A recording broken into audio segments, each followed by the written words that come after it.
everyone, my name is Britta and today I am going to show you how to make biodegradable paper pots. This is a really fun way to plant your seedlings without hurting the environment. Now, I'll show you the steps. First, we take 4 sheets of construction paper. Any color will work. I like to use bright, cheerful colors like purple and yellow. Then, we tear it up into small pieces, into a bowl.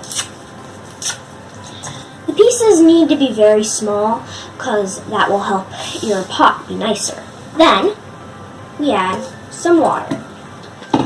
Boiling water works best, but it's a little hot, so you should probably use lukewarm if you're doing this by yourself. And then, we will let that sit for about 30 minutes. Next, we will put our mixture into a blender. And we will also add half a tablespoon of flour. All-purpose works well. Any other kind will do as well. We add it to a blender and blend it up for about a minute, I'd say. And this is our finished product. You can also rip it up with your hands, like this, also adding the flour. I find it doesn't work as well. Next, we will take our things and we will take our container, say a yogurt cup, for example, works very well in my opinion. We will take this and we'll just go around the edges, making a thin layer. We don't want it too thin, because otherwise we'll have holes, and who wants holy pots? No, I don't. There.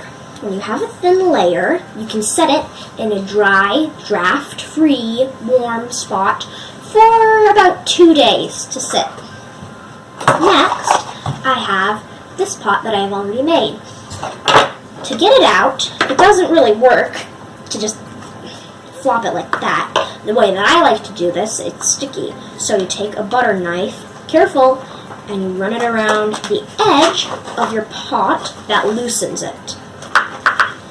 If it still doesn't come out, give a few good taps on the table and pull. And that is how to make biodegradable, pretty pots for your seedlings. Have a nice day!